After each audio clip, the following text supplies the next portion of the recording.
Assalamualaikum warahmatullahi wabarakatuh.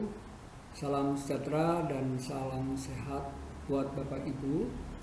Kali ini saya akan menjelaskan tentang prosedur operasional standar ujian pendidikan kesetaraan tahun pelajaran 2021-2022 terkait dengan ujian pendidikan kesetaraan.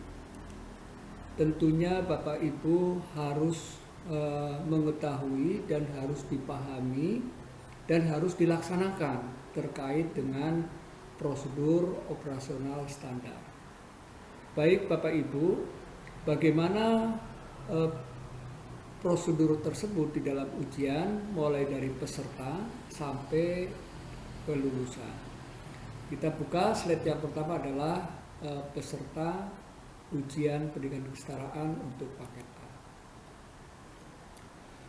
Untuk ujian pendidikan kesetaraan paket A yang harus diperhatikan pertama adalah telah atau pernah berada di tahun terakhir pada program paket A. Tentu Bapak Ibu sudah mencatat dan diinput di dalam Dabodi. Yang kedua, peserta itu tentunya memiliki rapot hasil belajar setingkat SD dimulai kelas 4 ya, kelas 4 sampai dengan kelas 6 untuk peserta didik pada program paket A. Nah, ini penting sekali bagi teman-teman peserta ujian paket A, calon peserta ujian paket A yang putus sekolah. Yang ketiga, peserta tersebut harus terdaftar di tingkatan kedua, kelas 6 pada Dapodik per tanggal 31 Desember 2021. Artinya peserta itu sudah diinput sebelum tanggal 31 Desember di Dapodik. Jadi kalau misalkan ada peserta paket A yang mengikuti ujian tapi belum terdaftar di Dapodik, maka peserta tersebut dipastikan tidak bisa mengikuti UPK paket A. Kemudian calon peserta ujian pendidikan kesetaraan paket B. Untuk ujian pendidikan kesetaraan paket B, yang pertama adalah telah atau pernah berada di tahun terakhir pada program paket B. Tentu hal ini harus dibuktikan dengan memiliki laporan hasil belajar setingkat SMP ya, setingkat SMP, MTS atau sederajat mulai dari kelas 7 paket kompetensi semester 1 sampai dengan kelas 9 paket kompetensi semester 5 untuk peserta didik di program paket B atau BUSTO. Yang ketiga, terdaftar di tingkat keempat kelas 9 pada Dapodik per tanggal 31 Desember 2021. Sama dengan paket A, jadi harus terdaftar. Jika tidak terdaftar di tanggal tersebut, maka tidak bisa mengikuti ujian UPK ya, paket B. Kemudian keempat, peserta didik memiliki ijazah atau surat keterangan lain yang setara atau sama dengan ijazah dari satuan pendidikan yang setingkat lebih rendah, minimum usia ijazah 3 tahun. Jadi ijazah itu yang untuk mendaftar paket B khususnya mereka-mereka yang putus sekolah itu minimal 3 tahun ijazah tersebut. Sekarang kemudian ke paket C. Untuk peserta ujian pendidikan kesetaraan paket C, yang pertama adalah telah atau pernah berada di tahun terakhir pada program paket C. Kemudian yang kedua memiliki rapot hasil belajar setingkat SMA atau MA atau sederajat mulai kelas 10 paket kompetensi semester 1 sampai dengan kelas 12 paket kompetensi semester 5 untuk peserta didik pada program paket C atau ULA. Ketiga, terdaftar di tingkat 6 kelas 12 pada Dapodik per tanggal 31 Desember 21, sama dengan paket A dan paket B, jadi harus terdaftar. Yang keempat, peserta didik yang memiliki ijazah atau surat keterangan lain yang setara atau yang berpenghargaan sama dengan ijazah dari satuan pendidikan yang setingkat lebih rendah dengan minimal usia ijazah 3 tahun. Jadi ijazah harus 3 tahun tentunya bagi peserta yang putus sekolah. Selanjutnya, bagaimana tahapan penentuan peserta ujian pendidikan kesetaraan?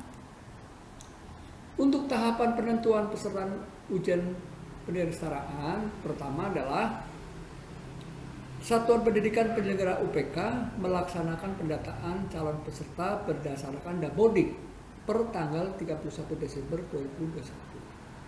Kemudian panitia ujian melakukan verifikasi calon peserta. Jadi harus diverifikasi ada tidak orangnya, ya.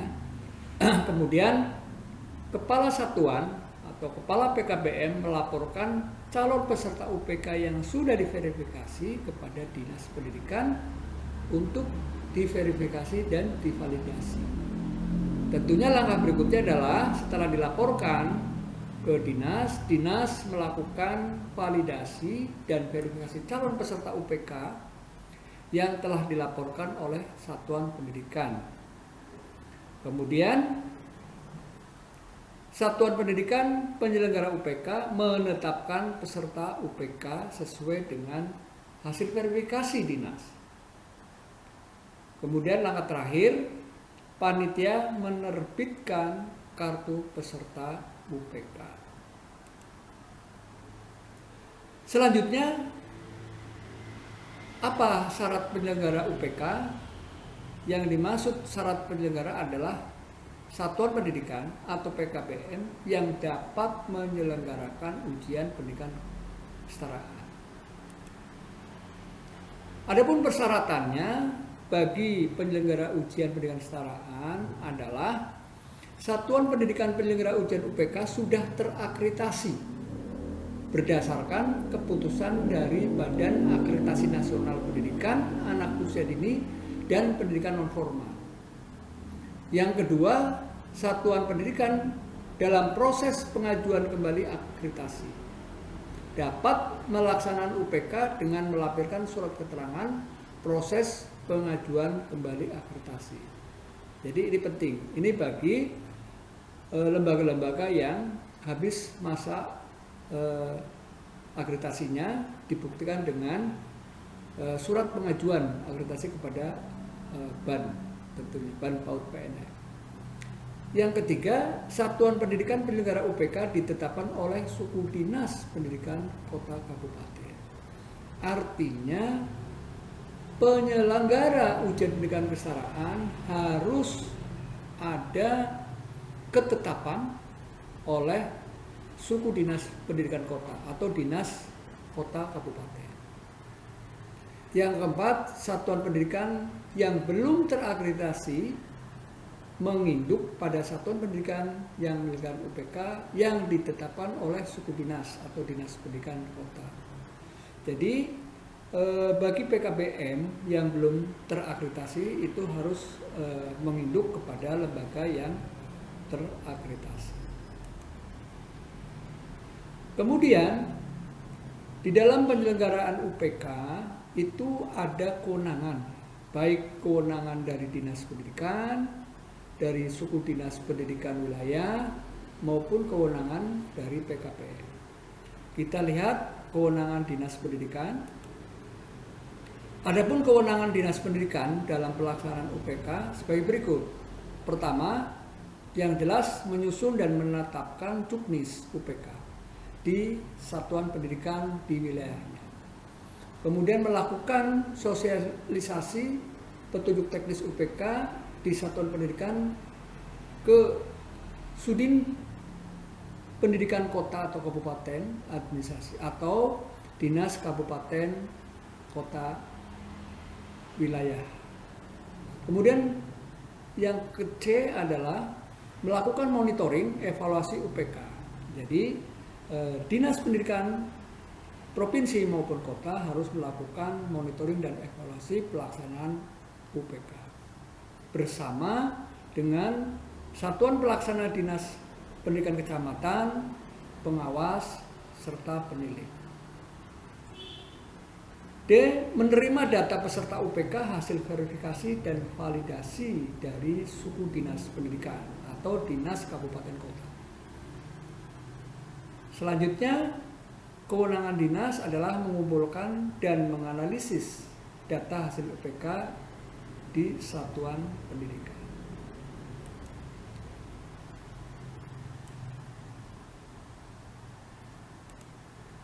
Kemudian kewenangan suku dinas pendidikan kota atau dinas pendidikan kota yang pertama adalah melakukan sosialisasi dan koordinasi ujian pendidikan kesetaraan ke seluruh satuan pendidikan. Dalam hal ini adalah PKPM. Kemudian menerbitkan surat keputusan satuan pendidikan penyelenggara UPK secara daring atau secara tatap muka. Yang ketiga, melakukan verifikasi dan validasi calon peserta UPK yang diusulkan oleh satuan pendidikan. Dalam hal ini adalah PKPM. Keempat, melakukan pendataan dan pemetaan moda penyelenggaraan UPK. Jadi, Dinas Pendidikan Kota dan Kabupaten atau suku dinas pendidikan kota administrasi harus melakukan pendataan dan pemetaan moda penyelenggaraan UPK. Hal ini untuk diketahui kepada yang lainnya bahwa moda penyelenggaranya seperti apa. Kemudian yang kelima, melakukan pemantauan dan evaluasi pelaksanaan UPK dengan melibatkan penilik dan staf yang lainnya. Keenam, menerima, mengumpulkan dan mengevaluasi hasil UPK.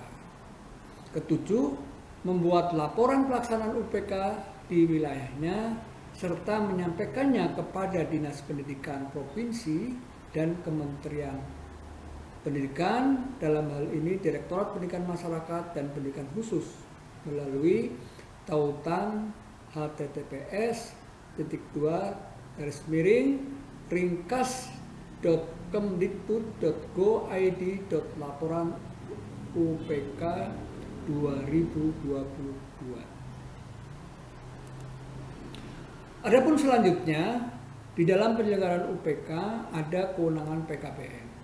Apa saja kewenangan PKPM? Mari kita lihat. Yang pertama adalah PKPM atau satuan pendidikan lainnya harus membentuk panitia pelaksana UPK. Kemudian tentunya menyusun pos UPK tingkat satuan pendidikan. Kemudian pos tersebut harus dilaporkan kepada Dinas Pendidikan. Kemudian menetapkan peserta UPK berdasarkan hasil verifikasi dan validasi. Selanjutnya, melakukan sosialisasi UPK kepada calon peserta UPK. Ya, ini harus dilaksanakan oleh PKPM atau satuan pendidikan dalam rangka sosialisasi UPK tersebut. Kemudian menyusun kisi-kisi soal UPK, kemudian menyusun dan merakit soal UPK, mengamankan, menggandakan, mengatur ruang UPK, menetapkan pengawas UPK. Kemudian selanjutnya adalah menentukan kriteria lulusan dari satuan pendidikan. Jadi satuan pendidikan sebelum mengumumkan dan menetapkan itu harus menentukan lebih dahulu kelulusannya seperti apa di tiap-tiap satuan pendidikan. Kemudian kewenangan selanjutnya adalah mencetak dan mendistribusikan kartu peserta UPK. Ini harus dilakukan oleh satuan pendidikan. Di dalam penyelenggaraan ujian UPK tentunya kewenangan selanjutnya adalah menyiapkan sarana pendukung. Ya. Misalkan sarana pendukung yang lainnya adalah sarana ruangan, gedung dalam hal ini, kemudian aliran listrik, internet, komputer, dan lain sebagainya. Kemudian juga menyiapkan administrasi pendukung UPK. Ini cukup banyak administrasinya. Di samping pos, absensi, kemudian denah lokasi, kemudian arah petunjuk yang harus dilakukan. Kemudian membuat registrasi, membuat name tag, dan lain sebagainya, pendukung lainnya. Setelah itu, ada kewenangan ujian pendidikan kesetaraan oleh satuan pendidikan adalah melaksanakan UPK sesuai dengan pos UPK satuan pendidikan tersebut. Selanjutnya adalah setelah dilaksanakan UPK, melakukan pemeriksaan lembar jawaban peserta UPK. Tentunya setelah dilakukan pemeriksaan, merekap nilai hasil UPK, kemudian jangan lupa harus dilakukan rapat dewan tutor untuk menetapkan kelulusan dan membuat berita acara lulusan oleh setiap satuan pendidikan. Selanjutnya setelah melakukan rapat dewan tutor, kemudian menerbitkan, menandatangan, dan membagikan hasil UPK kepada peserta UPK. Tentunya setelah itu beres, maka satuan pendidikan harus melaporkan hasil ujian pendidikan kesetaraan ke Dinas Pendidikan. Kemudian kewenangan yang berikutnya adalah mengirim hasil UPK ke kementerian melalui Dapodik sesuai dengan ketentuan yang berlaku. Nah, sekarang bagaimana untuk naskah ujian pendidikan kesetaraan? Mari kita lihat. Penyusunan ujian pendidikan kesetaraan yang berupa naskah pertama harus menyusun kisi-kisi UPK. Tentunya kisi-kisi UPK disusun oleh satuan pendidikan. Kemudian kisi-kisi disusun berdasarkan kriteria pencapaian kompetensi lulusan, standar isi, dan kurikulum 13 pendidikan kesetaraan. Yang kedua, dalam penyusunan naskah UPK adalah soal disusun berdasarkan kisi UPK. Bentuk soal UPK tentunya ditetapkan oleh masing-masing satuan pendidikan.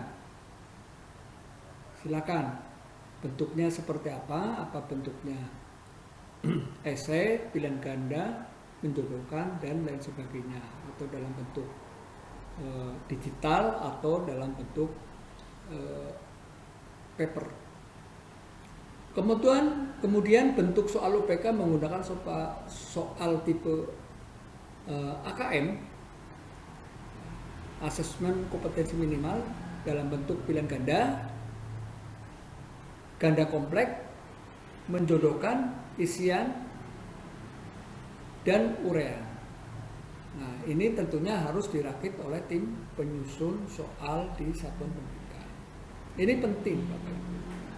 Jika akan menyelenggarakan ujian UPK harus menyusun naskah. Yang menyusun tentunya adalah satuan pendidikan.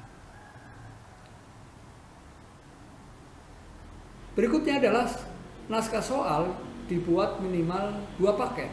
Artinya 1 paket soal ujian adalah untuk pelaksanaan, yang 1 paket lainnya adalah untuk ujian susulan tiap-tiap bidang studi. Jadi tidak hanya 1 bidang studi, tapi semua bidang yang diujikan.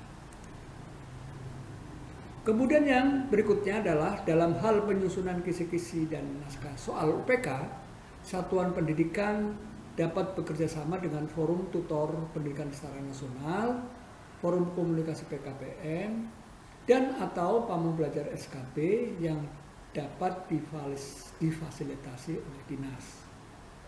Jadi para satuan pendidikan bisa koordinasi dengan forum mitra tersebut.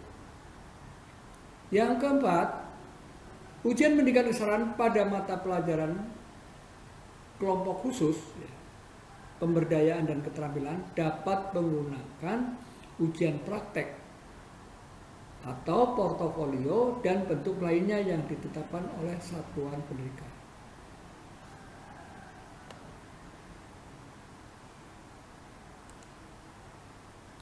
Kemudian langkah berikutnya di dalam prosedur operasional standar ujian pendidikan kesetaraan adalah jadwal. Untuk jadwal ujian pendidikan kesetaraan adalah ditetapkan oleh Dinas Pendidikan dengan mempertimbangkan beberapa hal. Jadi baik ujian pendidikan kesetaraan yang utama maupun yang susulan itu adalah ditetapkan oleh Dinas Pendidikan. Dengan mempertimbangkan pertama adalah kalender pendidikan akademik. Kemudian tentunya hari libur nasional dan keagamaan, kemudian harus melihat jadwal pengumuman kelulusan, moda pelaksanaan, baik ujian secara daring maupun tatap muka. Kemudian pelaksanaan ujian dilaksanakan dalam rentang bulan Maret sampai dengan Mei, baik ujian paket A, paket B maupun paket C. Dan ujian susulan dapat dilaksanakan maksimal 7 hari setelah pelaksanaan ujian. Misalkan pada tanggal 1 Maret sampai dengan 4 Maret dilaksanakan ujian paket C. Setelah itu jelang 7 hari boleh dilaksanakan ujian kesetaraan, ujian susulan kesetaraan, seperti itu maksudnya. Nah, ini adalah jadwal ujian pendidikan kesetaraan untuk paket A mulai dari tanggal 18 April sampai dengan tanggal 21 April tahun 2022. Ini jadwalnya. Kemudian untuk paket B ujian itu dilaksanakan 11 April 2022 sampai 16 April 2022. Selanjutnya untuk paket C dilaksanakan, paket C IPA dilaksanakan 21 Maret sampai 26 Maret tahun 2022 dengan waktu jam 1 sampai dengan jam 17. Ini perkiraan ya Bapak Ibu, perkiraan wilayah masing-masing. Jadi silakan Bapak Ibu juga bisa menentukan waktu sesuai dengan kondisi wilayah masing-masing Bapak Ibu. Kemudian mata pelajaran dari mulai bahasa Indonesia, PPKN, matematika, pendidikan agama dan budi pekerti, bahasa Inggris, sejarah Indonesia, kimia, fisika, biologi. Ini untuk yang jurusan IPA, matematika, pemberdayaan, ya, kemudian keterampilan wajib dan pilihan. Pemberdayaan itu ada keterampilan wajib dan keterampilan pilihan. Kemudian yang IPS itu tanggal 21 Maret sampai 26. Jadi sama ya.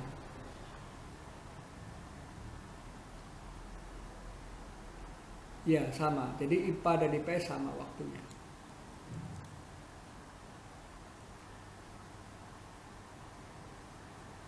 Sekarang bagaimana model pelaksanaan UPK? Pertama adalah ujian pendidikan kesetaraan dapat dilakukan dengan moda ujian berbasis daring atau tatap muka seperti yang dijelaskan di atas. Kemudian pelaksanaan UPK berbasis daring diutamakan menggunakan aplikasi setara daring dengan mempertimbangkan beberapa hal sebagai berikut. 1. Bentuk soal UPK pada mata pelajaran kelompok umum dan peminatan paket C. Kemudian tentunya kesiapan infrastruktur, kesiapan aplikasi, kesiapan sumber daya. Ini yang harus dipertimbangkan betul-betul apabila Bapak Ibu menggunakan aplikasi setara daring. Selanjutnya pelaksanaan UPK dengan moda daring menggunakan aplikasi setara daring. Teknis pelaksanaannya diatur oleh lebih lengkap pada beranda aplikasi setara daring pada alamat setara.kemdikbud.go.id.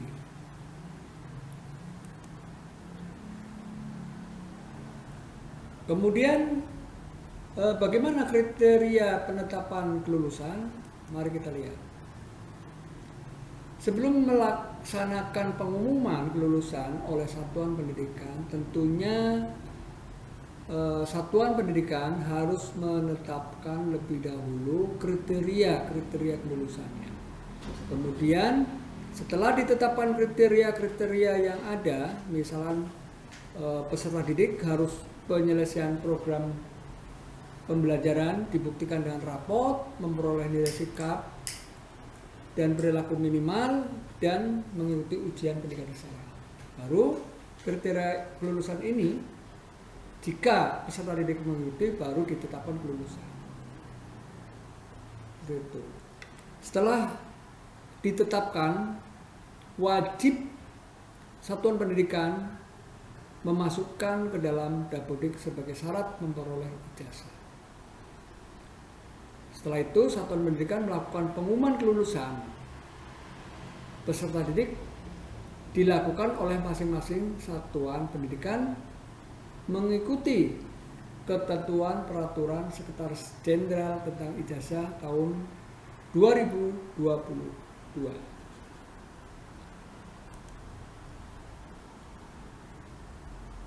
Selanjutnya adalah prosedur meluluskan peserta.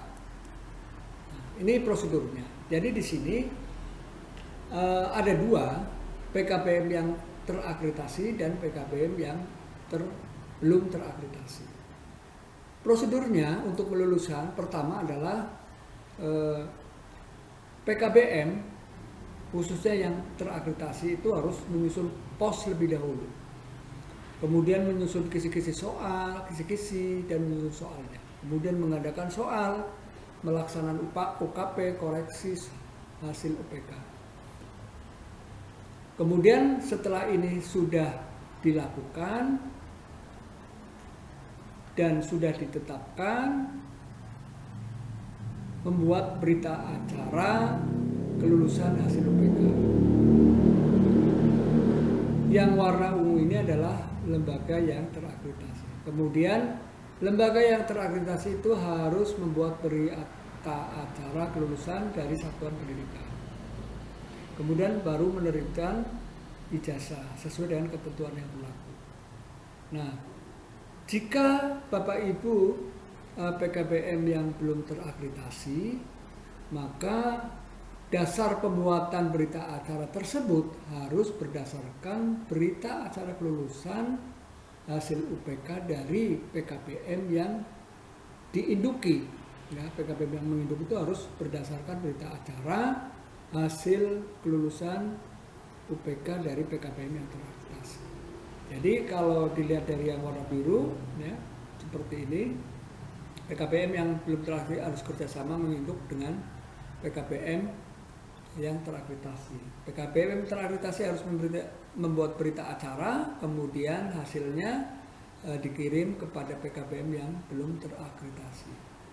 Lalu PKBM yang belum terakreditasi harus membuat berita acara, ya, hasil dari PKBM yang terakreditasi, baru menerbitkan ijazah. Seperti itu. Kemudian di dalam ujian pendidikan kesetaraan tentu ada pemantauan yang dilaksanakan oleh Dinas Pendidikan maupun dari Sudin maupun dari penilai. Pemantauan dan evaluasi penilaian UPK dilakukan oleh Kementerian, ya, Kementerian Pendidikan Kebudayaan, Riset dan Teknologi, dan Dinas oleh Dinas Pendidikan sesuai dengan tugas dan kewenangannya. Kemudian laporan hasil pemantauan dan evaluasi penyelenggaraan UPK dimanfaatkan untuk pemetaan mutu pendidikan tingkat nasional, provinsi, kabupaten kota, serta bahan pembinaan dan pemberian bantuan kepada satuan pendidikan. Yang ketiga, satuan pendidikan penyelenggara UPK menyusun laporan penyelenggaraan UPK dan mengirim kepada dinas. Ini pemantauan, evaluasi, dan laporan. Kemudian bagaimana rancangan jadwal PKBM, Sudin, dan penilik dalam rancangan ujian akan dilaksanakan ujian pendidikan kesetaraan. Mari kita lihat. Rancangan yang sudah ditetapkan Provinsi DKI Jakarta mulai dari tanggal 14 Februari itu adalah membentuk panitia UPK di satuan pendidikan. Jadi mulai 14 Februari setiap satuan pendidikan harus membentuk panitia. Kemudian menyusun prosedur operasional standar itu 14 sampai 16 Februari. Kemudian melakukan pemetaan, pembentukan penilaian, pemetaan bentuk penilaian 16 Februari. Kemudian melakukan sosialisasi pelaksanaan UPK ya, kepada pendidik, peserta didik, orang tua, komite satuan tanggal 17 Februari. Kemudian menyusun soal UPK di satuan pendidikan itu untuk paket C 14 Februari sampai 25 Februari. Untuk paket A 1 sampai 11 Februari tahun 2022 bersama dengan paket B tentunya. Kemudian untuk kegiatan mengatur ruang ujian baik luring maupun daring ya, yang ditetapkan, kemudian ditetapkan pengawas ruang ya, itu 2 hari sebelum jadwal pelaksanaan. Kemudian rancangan satuan pendidikan itu pertama adalah menentukan kriteria peserta didik sesuai dengan pos satuan pendidikan. Kemudian menggandakan naskah soal UPK di satuan pendidikan berikut kelengkapannya sesuai dengan jumlah kebutuhan anak. Ini rancangan dari satuan pendidikan. Itu 2 minggu sebelum jadwal pelaksanaan. Kemudian menyiapkan sarana pendukung lainnya itu 1 minggu sebelum pelaksanaan. Selanjutnya menerbitkan penandatanganan hasil UPK ini 1 minggu setelah pelaksanaan UPK. Mengirimkan hasil UPK di satuan pendidikan ke kementerian 1 minggu setelah pelaksanaan UPK. Artinya setelah pelaksanaan itu dilaksanakan, maka wajib satuan pendidikan melaporkan atau mengirim hasil ke Kementerian Pendidikan dan Kebudayaan, Riset dan Teknologi melalui Dapodik dan Dinas Pendidikan.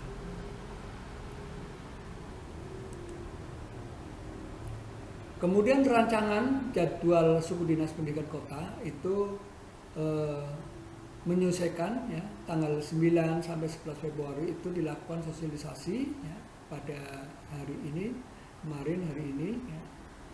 Kemudian tanggal 14-16 melakukan verifikasi dan validasi peserta UPK dan menerbitkan surat keputusan satuan pendidikan penyelenggara UPK. Kemudian di tanggal 18 Februari 2022 menerbitkan keputusan satuan pendidikan penyelenggara UPK. Lalu kegiatan suku dinas pendidikan wilayah kota dan kabupaten melakukan koordinasi monitoring evaluasi dan penyusunan kisi atau naskah soal itu tanggal 14 Februari sampai tanggal 25 Februari. Sama dengan jadwal pembuatan kisi soal baik paket C, paket A, dan paket B. Sesuai jadwal UPK maka suku dinas pendidikan kota kabupaten membuat laporan penyelenggaraan UPK serta menyampaikannya kepada dinas pendidikan. Nah, ini adalah rancangan jadwal penilik. Jadwal rancangan penilik tersebut yaitu menyesuaikan dengan suku dinas dalam melakukan sosialisasi pelaksanaan UPK kepada satuan. Kemudian melakukan koordinasi pelaksanaan UPK kepada kepala satuan. Kemudian di tanggal 14 sampai 16 Februari 2022 melakukan pendampingan penyusunan pos kemudian penyusunan soal, telah soal, dan pelaksanaan UPK kepada kepala satuan. Kemudian melaporkan pelaksanaan tugas sesuai dengan jenjangnya. Ini adalah penilik.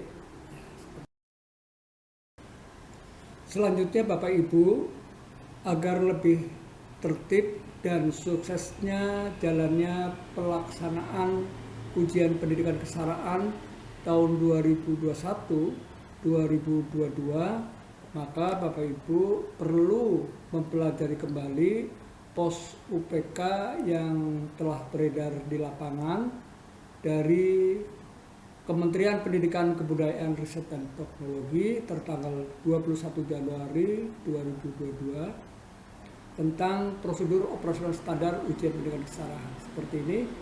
Jadi Bapak Ibu bisa mempelajari kembali untuk lebih jelasnya terkait dengan pos penyelenggaraan ujian pendidikan kesetaraan tingkat satuan pendidikan tahun pelajaran 2021-2022.